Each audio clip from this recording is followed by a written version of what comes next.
Hello दोस्तों, good morning, सुप्रभात। आप सभी को समर क्लासेज में हार्दिक स्वागत है दोस्तों। तो आइए आज हम लोग स्टार्ट करने जा रहे हैं 10th क्लास का कौतूहली भाग 2 का जो 7वां जो पार्ट है परंपरा का मूल्यांकन। इसको हम लोग जो है क्या करेंगे देखेंगे। देखिए, इससे पहले हम लोगों ने परिचय देखा था। इसमें जो है हम लोग जो है क्या करेंगे, इसके बाद हम लोग ऑब्जेक्टिव देखे थे। इस क्लास में जो है हम लोग क्या करेंगे, इनके जितने भी सब्जेक्टिव आ सकते हैं इन सारे सब्जेक्टिव को जो है देखने का हम लोग जो है प्रयास करेंगे। ठीक है, तो देखिए इसमें हम लोग देखते हैं कि कैसे क्वेश्चन देगा। कहता है कि पहला में कि परंपरा का ज्ञान किनके लिए ज्यादा आवश्यक है और क्यों। क्या कहता है कि परंपरा का ज्ञान किनके लिए आवश्यक है, क्या कहता है किनके लिए ज्यादा आवश्यक है और क्यों आवश्यक है। ठीक है, तो देखिए हम लोग देखते हैं।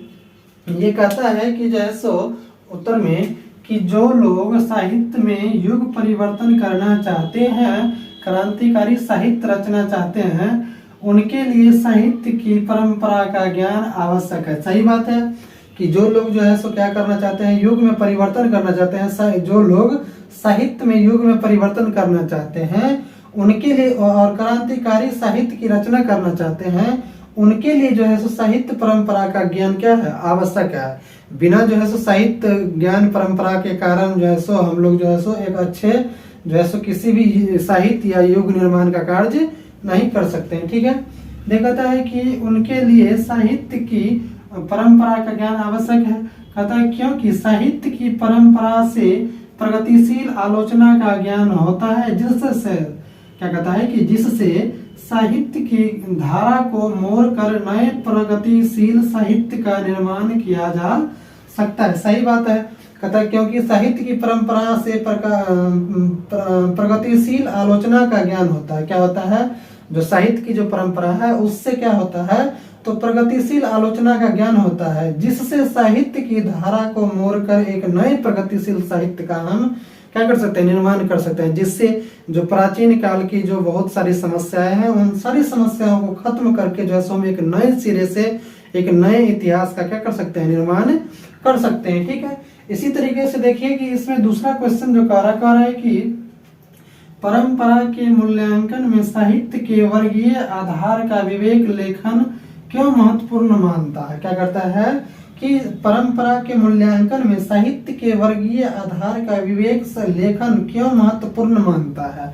तो देखिए कहता है कि साहित्य की परंपरा का मूल्यांकन करते हुए सबसे पहले हम उस साहित्य का मूल्य निर्धारित करते हैं जो शोषित वर्गों के विरुद्ध श्रमिक जनता के हितों को प्रतिबिंबित करता है। क्या करता है कि यानी कि साहित्य की परंपरा का मूल्यांकन हम लोग सबसे पहले इसलिए करते हैं क्योंकि उस साहित्य का मूल्य निर्धारित करते हैं जो शोषक वर्गों के लिए, शोषित वर्गों के लिए और पिछड़े वर्गों के लिए विरुद्ध जो है काम करता है और श्रमिक जनता के हितों को प्रतिबिंबित करता है, यानी दिखाने का काम करता है। किसको, तो जो गरीब तबके के लोग हैं, निम्न वर्ग के लोग हैं और जो पिछड़े वर्ग के लोग हैं उनके उन चीजों को, उनके जो समाज में या कहने का मतलब उनके धर्म में या लोगों के प्रति जो बहुत सारी कठिनाइयां हैं उन सारी चीजों को प्रतिबिंबित या दिखाने का काम करता है। कौन, तो साहित्य की जो परंपरा है वो। ठीक है, कहता है कि इसके साथ हम उस साहित्य पर ध्यान देते हैं जिसकी रचना का आधार शोषित जनता श्रम है। क्या है, यानी कि हम लोग को जो है उस रचना की तरफ ध्यान देना चाहिए जिधर क्या हो, तो शोषित वर्गों को क्या किया जाता हो, तो यानी सताया जाता हो, उसको जो है परेशान किया जाता हो, उन लोगों के जो है और पहले क्या करना चाहिए, तो देखना चाहिए। ठीक है, कहता है और यहाँ देखने का प्रयत्न करते हैं कि वह वर्तमान काल में जनता के लिए कहाँ तक उपयोग और उपयोगी है और उसका उपयोग किस तरह हो सकता है। यानी कहता है कि वर्तमान समय में साहित्य जो है जनता के लिए किस तरीके से उपयोगी हो सकता है और कहाँ तक उपयोगी हो सकता है। इन सारी चीजों के लिए जो है हमें क्या करना पड़ेगा, पहले साहित्य की परंपरा का ज्ञान को पहले अर्जन करना होगा, तब जा करके जो है हम इन सारी सभी चीजों को हम क्या कर सकते हैं, सही कर सकते हैं। ठीक है, देखिए इससे अगला कहता है कि साहित्य का कौन सा पक्ष अपेक्षाकृत अस्थायी है, इस संबंध में लेखक की राय स्पष्ट करे। क्या करे, कहता है कि साहित्य का कौन सा पक्ष अपेक्षाकृत अस्थायी है, इस संबंध में लेखक की राय स्पष्ट करे। क्या करे? लेखक की राय स्पष्ट करे। देखिए कहता है कि साहित्य का क्या कहता है कि साहित्य का मनुष्य के संपूर्ण जीवन से संबंध है। क्या है? सही बात है कि कहता है कि साहित्य का मनुष्य के संपूर्ण जीवन से संबंधित है। सही बात है, जब तक संबंधित नहीं रहेगा तब तक मनुष्य अपना विकास जो है सो कभी भी नहीं कर सकता है संपूर्ण रूप से। कहता है आर्थिक जीवन के अलावा मनुष्य एक प्राणी के रूप में भी अपना जीवन बिताता है। सही बात है, आर्थिक स्थिति के साथ साथ मानव जो है सो अपना एक जो है सो मनुष्य की एक प्राणी के रूप में भी अपनी जीवन को क्या करता है? बिताता है। कहता साहित्य में उसकी बहुत सी अदीम मतलब अनेक भावनाएं प्रतिफलित होती है। क्या होती है? प्रतिफलित होती है, जो उसे प्राणी मात्र से जोड़ती है। क्या करता है कि जितने भी यानी कि अनेक सारी जो भावनाएं प्रतिफलित होती है वो उसे क्या करता है? प्राणी मात्र से जोड़ती है। क्या करती है? प्राणी मात्र से जोड़ती है। इस बात को बार बार कहने में कोई हानि नहीं है। क्या है? इस बात को बार बार यानी हम अनेक बार भी इस चीज को दोहराए तो इसमें कोई हानि नहीं है कि मानव जो है सो साहित्य के प्रति क्या है? बहुत ही आगाढ़ यानी कि उनका जो है सो अपनी विश्वास है। क्या है? विश्वास। इसको कई बार भी अगर हम कहें तो ये क्या है? कोई भी हानि नहीं है।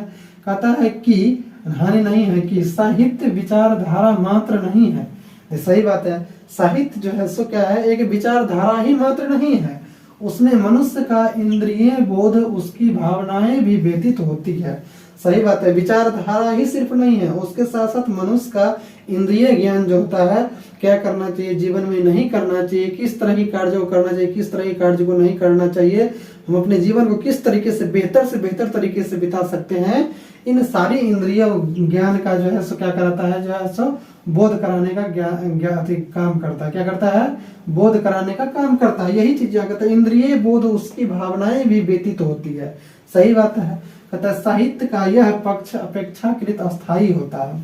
साहित्य का ये जो पक्ष है ये क्या है? एक मजबूत पक्ष है, और ये जो है सो अपेक्षाकृत क्या है? अस्थायी भी मानव जीवन में है। क्या है? मानव जीवन में ये अस्थायी भी है। देखिए इससे आगे हम लोग देखते हैं 4 नंबर क्वेश्चन कहता है कि साहित्य के निर्माण प्रतिभा की भूमिका स्वीकार करते हुए लेखक किन खतरों से आगाह करता है? क्या कहता है कि साहित्य के निर्माण प्रतिभा की भूमिका स्वीकार करते हुए लेखक किन खतरों से आगाह करता है?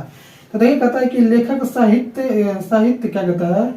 यहाँ पे थोड़ा मिस हो गया, साहित्य क्या कहता है कि लेखक साहित्य के निर्माण में प्रतिभाशाली मनुष्यों की भूमिका निर्णायक मानते हैं।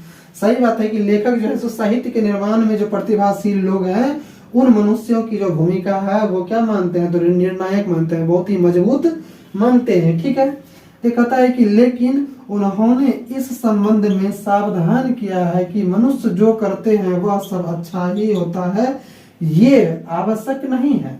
देखिए सही बात कहता है लेकिन उन्होंने इस संबंध में, कौन? जो कहने का मतलब प्रतिभाशाली मनुष्य हैं, जो कहने का मतलब इतिहास के प्रति एक निर्णायक जो है सो क्या करता है? अपना विचार रखता है, वो लोग कह रहे हैं कि लेकिन उन्होंने इस संबंध में सावधान किया है कि मनुष्य जो करते हैं वह सब अच्छा ही होता है, ये कहना आवश्यक नहीं है। यह कहने का मतलब अच्छा ही होता है, ये आवश्यक नहीं है। देखिए मानव के बारे में कह रहा है कि देखिए मानव जितने भी कार्य करते हैं वो सारे के सारे कार्य अच्छे ही नहीं हो सकते हैं, उस कार्य में बुराइयां भी हो सकती है।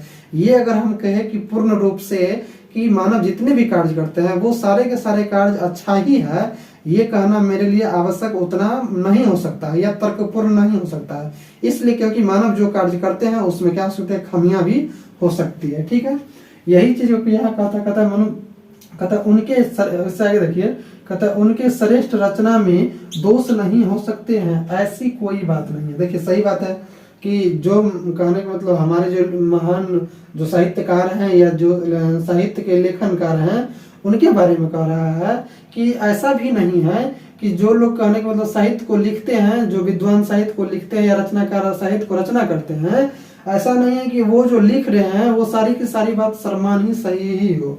यही चीज को यहाँ कर रहा है कि उनके श्रेष्ठ रचना में दोष नहीं हो सकते हैं, ऐसी कोई बात नहीं है। दोष हो सकती है, जब तक दोष होगा नहीं तब तक उसमें क्या हो सकता है कि सुधार नहीं हो सकता, और एक परिपूर्ण जो रचनाएं कह सकते हैं हम वो नहीं हो सकता है, और एक अच्छे साहित्य का निर्माण भी नहीं हो सकता जब तक उसमें क्या हो, दोष नहीं हो। इसलिए यहाँ कहता है कि जो है श्रेष्ठ रचना में दोष नहीं हो सकते हैं, ऐसी कोई बात नहीं है, दोष हो सकती है, ठीक है अभी। और उसको बार बार हम लोग क्या करते हैं, सुधार करके एक अच्छे साहित्य का निर्माण भी करते हैं।